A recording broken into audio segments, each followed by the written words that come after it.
Chapter 1. Current State of Affairs. Identify your problems, but give your power and energy to solutions. Tony Robbins. America today. At no point ever in American history has there been a better time to be alive. People are living longer with better access to healthcare, along with the proliferation of technology. Technology has fundamentally changed nearly every facet of our lives, from purchasing groceries to surgeons performing remote surgeries from other 5,000 miles away. Yet many Americans lack the basic foundational skills and strategies necessary to thrive and lead a successful life. I'm not necessarily talking only about finances, but just the ability to live comfortably while providing the opportunity for greater achievement for the next generation. Unfortunately, most of the schools in America's education system don't teach the principles of financial literacy and the strategies to build generational wealth. Depending on your economic environment, there is no guarantee you will receive the critical information at home either. Today's entrepreneurs have certainly benefited and blossomed in this new era. One great example is Michaela Allner, the 11-year-old Austin, Texas native who created Be Sweet Lemonade, an $11 million lemonade business. She started at 4 years old using her great-grandmother Helen's lemonade recipe. In 2015, at the age of 10, Whole Foods Market received information concerning her effort and started selling her product in 32 stores in 4 states. Later that year, she appeared on Shark Tank. She secured a $60,000 investment from Damon Johns, Fubu CEO and investor. 2 years later, a consortium of former and current American football players invested $800,000.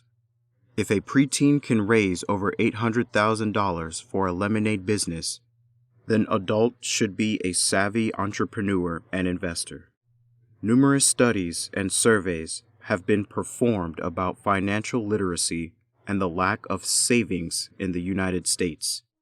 During my research, one great study that I found was by Daniel Zapp at EverFi, whose mission is to provide the missing layer of education by leveraging technology.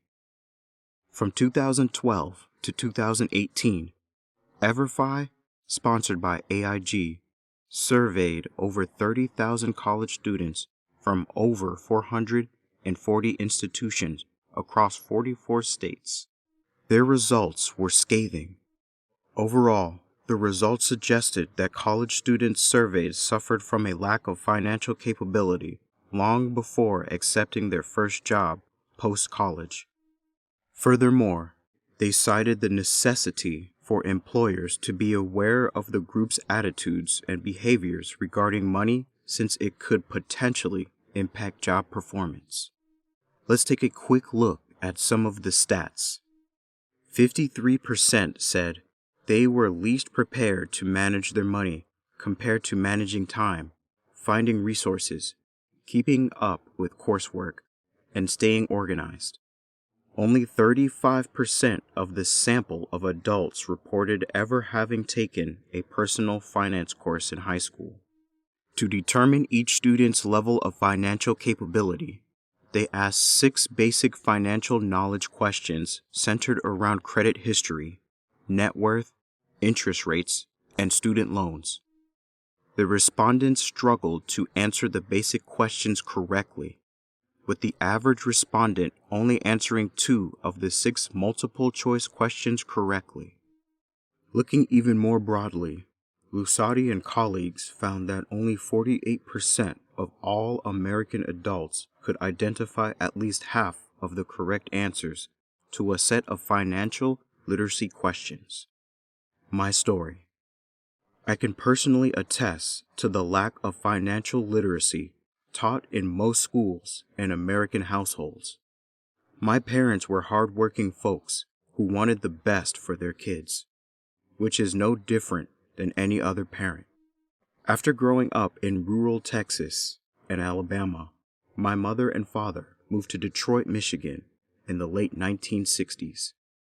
So, when my dad decided to leave Detroit in 1989, it was a tough adjustment for everyone. Although they weren't college graduates, my parents instilled in me success was going to college, obtaining a degree, and getting a good job working for a good company. 30 years or so ago, this was the case, but today's economy has changed. As Les Brown has stated in multiple interviews, today's economy has gone from brick and mortar to click and order. Despite living in a quiet small town, my parents both knew from experience there was a lot more to life than what I was exposed to every day. They always motivated and encouraged my sister and me to do our best in school, as that was our ticket to get out of our small town. They taught me about integrity, hard work, and to live by my word. They didn't know about the stock market, personal financial statements, self-directed retirement accounts, and real estate investing, but they gave me the intangibles I needed to be successful. Lucky enough for me, I was always wired differently and wanted to win at whatever I started. I hated losing almost as badly as Kobe Bryant did. I can still remember who I lost the 4th grade spelling bee to and how I cried like a baby. After seeing the struggles of my parents and the long days they put in to provide for the family, failure was not an option. We didn't have a lot, but I thank the Lord we never missed a meal. I finished 3rd in my graduating class with a 4.2 GPA and as the most valuable player of the varsity basketball team with multiple academic scholarships, including a 4-year Army Reserve Officer Training Corps, ROTC, scholarship. A month before graduation, I declined the Army scholarship for an opportunity to compete for a 4-year Air Force ROTC scholarship once I arrived on campus at the University of Alabama. In the grand scheme of things, I had a successful resume going into college, but looking back on it, I was still missing some of these key strategies necessary for long-term success. Good grades and smartness don't guarantee success in life any more than having a hammer makes you a carpenter. Fast forward to my college graduation. I had 17 years of education, an electrical engineering degree, and a government job, yet I had a failing financial IQ. When I graduated in August 2005, I had a sub 600 credit score and needed a family relative to co-sign my first apartment. I had no clue how credit worked and how my lack of credit worthiness could negatively impact my ability to get my life started on my own. It was humbling and embarrassing feeling, but one that was necessary for me to make a conscious effort to do better and start to figure out everything I hadn't been taught that I desperately needed to be successful. I began to research credit repair companies and other online information on how to fix my credit. This was one of the best decisions I ever made since I was able to increase my credit score to 680 in less than 1 year and purchase my first home. To be successful as a real estate investor, you must have the right mindset regarding money. Money drives everything we do in our society regardless of our religion, race, ethnicity, or where we live. Growing up as a Southern Baptist, I always remember hearing the scripture, 1 Timothy 6, verse 10. The love of money is the root of all evil. It's not the money that's evil, but the heart of the person with it who falls in love with it. There is plenty more misinformation out there when it comes to money. You have heard them all. A penny saved is a save for a another day, another. Money doesn't grow. See, you have heard them all. Wealthy people don't work for money. They make their money work for them. Therefore, their concept of investing is so important to pick up early in life because it allows you to escape the trap of working every day for a single source of income at a job that could fire you at any moment. Many people say real estate investing is risky, but I argue that working for a single employer to take care of your family is risky. Today, millions of Americans live paycheck to paycheck and are forced to take on bad debt through credit cards and high-interest loans. According to Nielsen data, the American Payroll Association, Career Builder, and the National Endowment for Financial Education, somewhere between 50% and 78% of employees earn just enough money to pay their bills each month. From a 2017 Federal Reserve Economic Report, 40% of Americans don't have enough money on hand to cover a $400 emergency expense. It highlighted that when confronted with such an expense, those Americans would be forced to sell something or go into debt. This highlights the dire need for more financial literacy to better assist citizens when managing their finances and becoming astute investors. Conversely, an enormous amount of financial information and knowledge is available through the internet, books, podcasts, and websites to teach concepts and strategies. So, why do so many people still miss the mark when it comes to financial literacy? It could be a lack of hope or motivation. For many, it comes down to having assistance with getting started and the actual implementation of the information. Society has sold us so many stereotypes that lock us into dead-end jobs, chasing a paycheck to only barely meet our basic needs. They tell us we should work, live below our means until 65, and retire and enjoy ourselves. Wall Street and the financial institutions tell us the only retirement options we have is investing in the stock market with our IRA 401ks. Not one of us knows how long we have here on Earth. So why in the hell would I wait until I'm 65 to start spending my money and living? It's hard to break away from conventional wisdom and choose the path less traveled to obtain true freedom and success. Luckily, there is hope. Corporate America to multifamily investor. In spring 2021, I met John Kasman, a phenomenal guy who had a successful marketing career but knew there had to be more to life than trading his time for money and being totally dependent on an employer for all his income.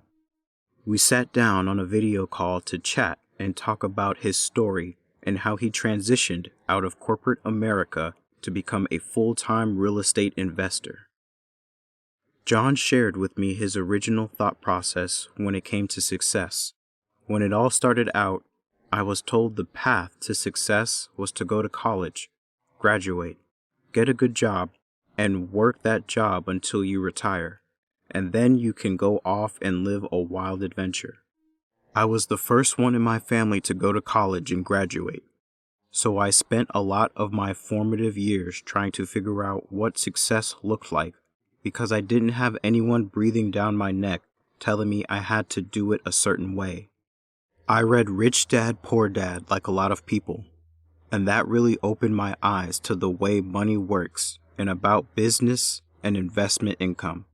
One of the things in the book that stood out to me was, you should work a job to develop a skill, and once you develop that skill, you should move on. John was extremely hungry and wanted to ensure his hunger came through when interviewing and building relationships with different companies. You can't teach people passion, grit, or dedication.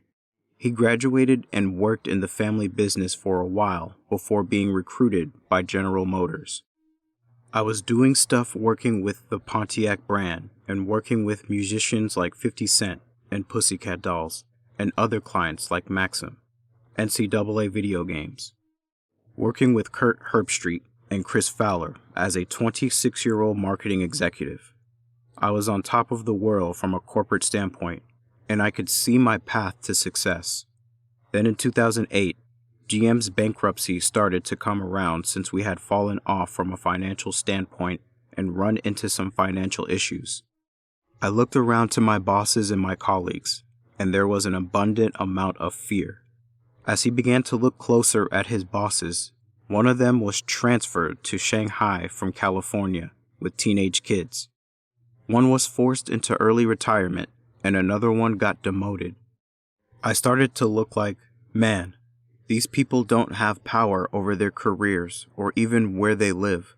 You work so hard for these opportunities and for someone else to be able to take them away. Sometimes it's politics. Sometimes we just get pushed out because we're not someone's guy or gal. If they just don't like you or you're too close to someone else, then that could be a wrap for you. You must keep these things in mind, since sometimes it's not really about how good you are or how hard you work.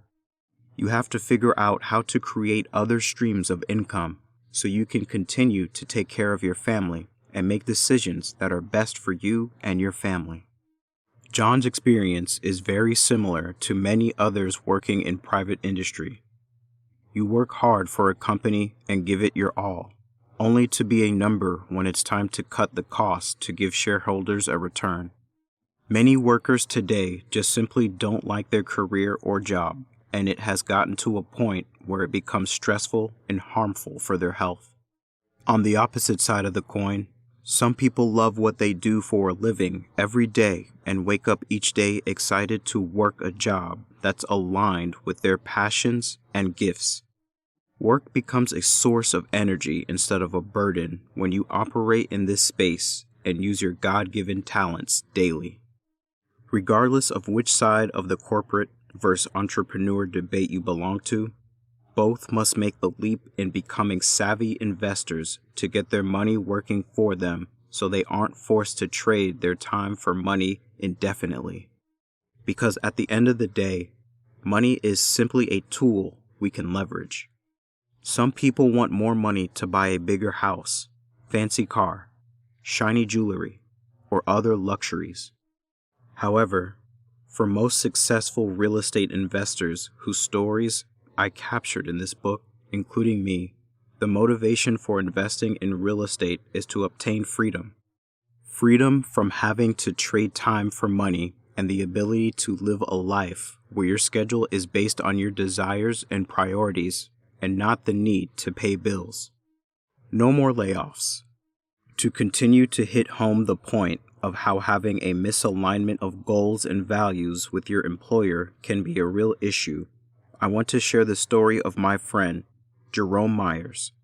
Jerome is a phenomenal full-time multifamily investor who walked away from a six-figure job in an organization he helped build from its infancy. He started in corporate America as a structural engineer, got on the leadership track, and received a lot of training and exposure. From there, he worked in a couple of consulting firms before he landed his last job in corporate America, where he built a $20 million business for a division of a construction company. It was super exciting because I was employee number 2 in that division, responsible for profit and loss of everything else. Over 8 months, we led that business from 2 employees up to 150, with $20 million in revenue that year and a 30% profit margin. But what rubbed me the wrong way is that we had to cut the workforce in half at the end of that year. With that big profit, I didn't understand why people needed to be on the street trying to figure out how they would pay for holiday gifts or pay their mortgage next month. So, I went another year, and we had another successful year in business. And then we went through the same thing again. I said, I can't do this. Fortunately, he had been fiscally fit for a long time. He was able to top $100,000 in income when he was only 26, and he chose not to grow his lifestyle to go with the income. I was able to put money away, and I put money away aggressively, So when I walked out the door, I had a little over a year's worth of savings. If I could do it all over again, I'd probably have 2, because it always takes longer than you expect. And even today, I don't make the same money I made when I was in corporate America. I made a lot of money when I was in corporate America, but I don't need all of that to live. I've given up some income, but I've gained a ton of freedom. It's a balance. And for years, I said, I can't take this pay cut and go to something else because I wanted to be an entrepreneur. I've got 2 daughters, and I wanted something that if they didn't want to go work for somebody else, they could walk into and run. For me, it's about generational wealth and actually owning something and not just about real estate. During his last corporate job, he had 3 different supervisors over the course of 18 months, and he only interfaced with them every other week with face-to-face meetings only once a quarter, with every other decision being his. He received the opportunity to be an entrepreneur running the business how he chose. So, the next logical step for him was to take the pay cut and build his own business, since that $6 million in profit company made only earned him a $30,000 bonus. On top of that, his supervisor had the audacity to tell him he was overpaid. At the end of the day, he took those necessary baby steps to get to where he was ready to make the transition. If you can save enough capital to cover expenses, you have the freedom to do whatever you think you want to do and turn it into a way to generate revenue. Of course, you don't have to leave your job unless it works for your situation. I knew I could do more by creating a family business with my wife to build our real estate portfolio, but I kept my job because I love serving in the Air Force. Your situation will be different, but the same principles apply. Jerome now leads his own company, the Myers Development Group, where he has built a multi-million-dollar portfolio and continues to provide passive investing opportunities for his investors. He also educates new multifamily investors via Myers Methods, his real estate education company. Implementation.